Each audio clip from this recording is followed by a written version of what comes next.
What does this time period have in common with the early 2000s?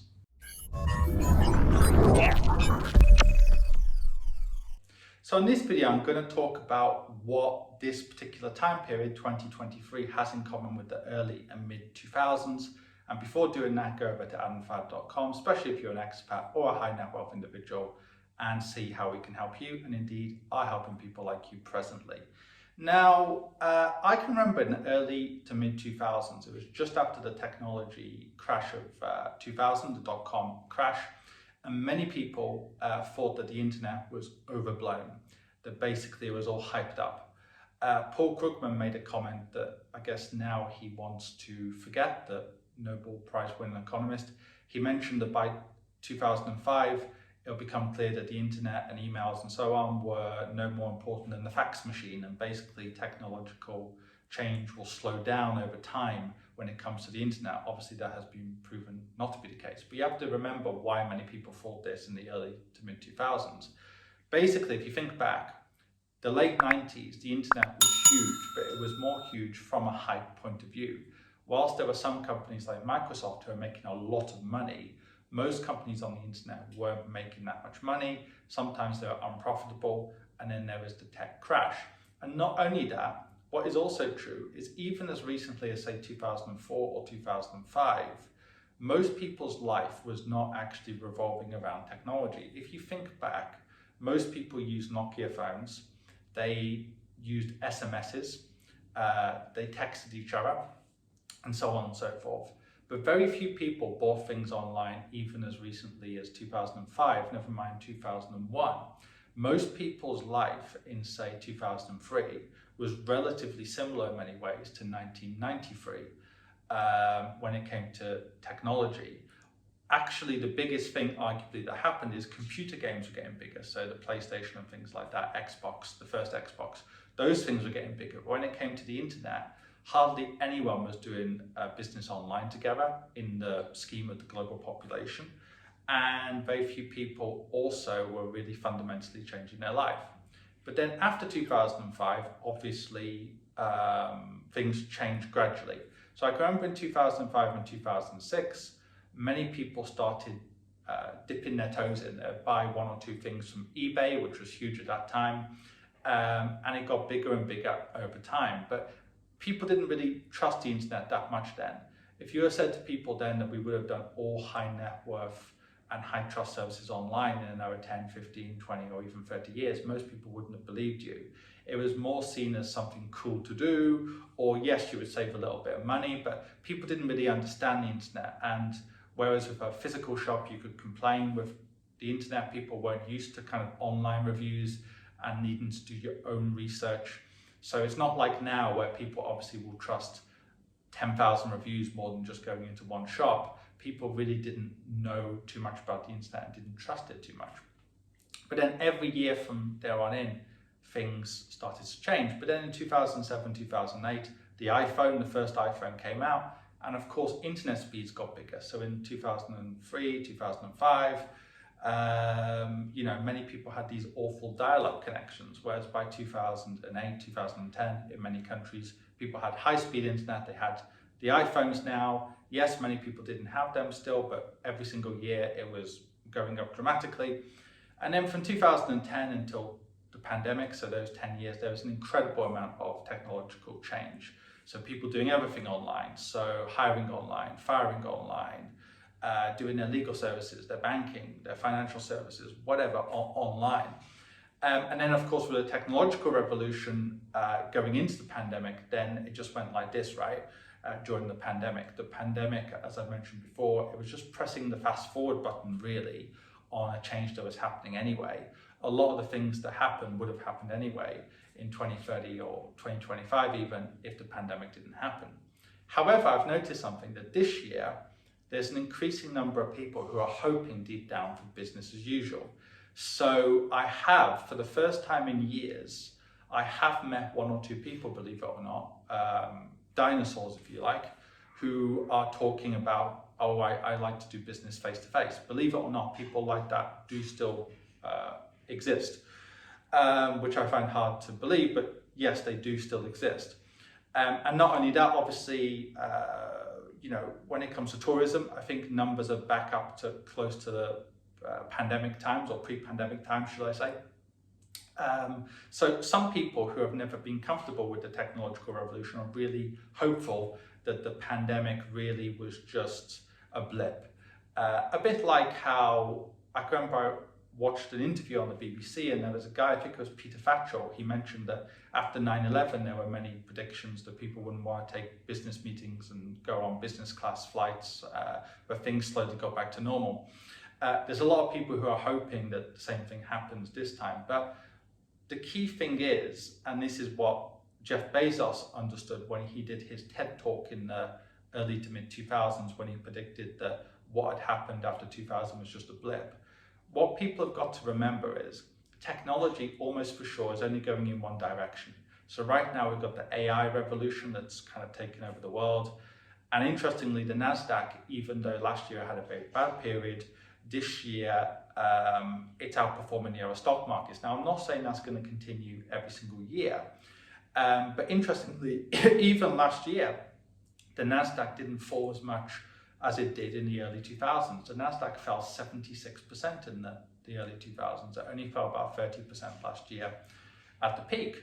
So what we're seeing now, even if this year it might appear that, things are getting back to normal to a certain extent, like more people are traveling and things like that, all we're seeing though is we're seeing people who want to do things in a more traditional way. They may be feeling a bit more comfortable this year than they have for the last few years, but ultimately you've got to ask yourself a few questions. Number one, are we going to be using more technology or less technology in the future? The answer is obvious.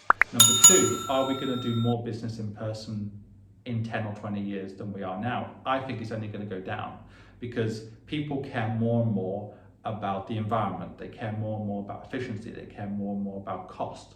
So, and also, to put it bluntly, as more older people die and more younger people who have just got used to everything online come into the workforce, is only going to get bigger and bigger. So the point I'm making is the fundamentals of technology and that acceleration, those things have not changed.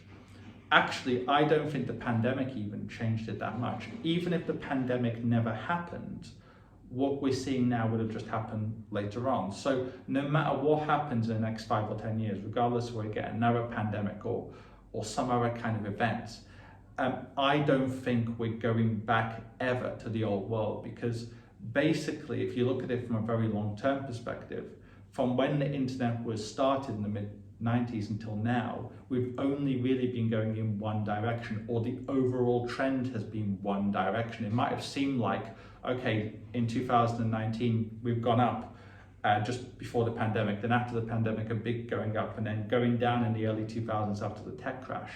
But a lot of these things were the media not seeing the woods from the trees.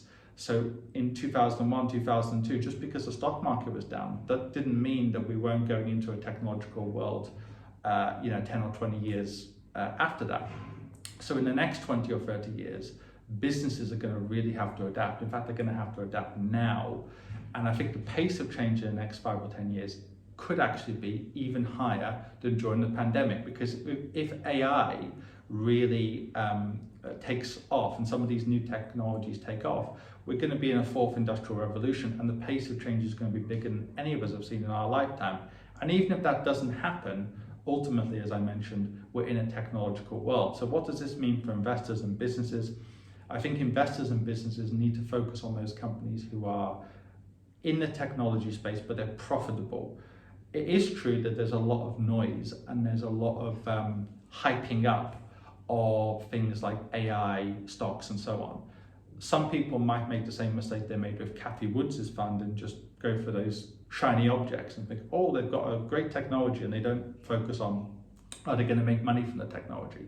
So of course, when it comes to investing in tech firms, it's important to think which firms are going to be profitable sustainably in the long term.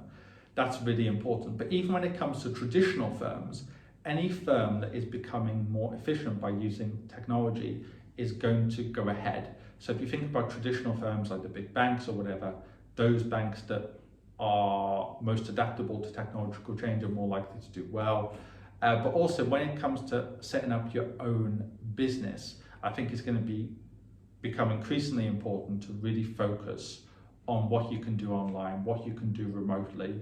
By the same token, I do think it can be important sometimes to solidify existing client relationships in person, but that's very different to onboarding people face to face. So for example, if you are a lawyer and one of your biggest clients is living in the UK and you're living, I don't know, in the Caribbean, just as a pure example, and you're helping that expat living in the UK and you happen to be in the UK for some family business or just a holiday, there's nothing wrong with meeting that person. So for example, for me, even though I onboard everybody remotely and have done for years now, even before the pandemic, miles before the pandemic, if I happen to be in the same city as a client, I will let them know and I'll have a copy of them or whatever it is. So last year, I met a client or two in Austria. I met one or two when I was briefly in the UK, in London. I also met our clients in Thailand and beyond, but I don't actually go there just to meet clients. It's just kind of something I do, tagging onto something else. So I think that's going to be key, whether you're a business owner or whether you're investing in companies. Technology is not going to go away. And the key thing, I think, is not making the two mistakes of just focusing on shiny objects, like some of the AI companies who are not making any money yet, but also avoid the temptation of thinking, oh, things are going to go back to normal. Because in reality, things have never got back to normal for 30 years. It might have appeared to be the case at the time, but in reality, technology is only going in one direction.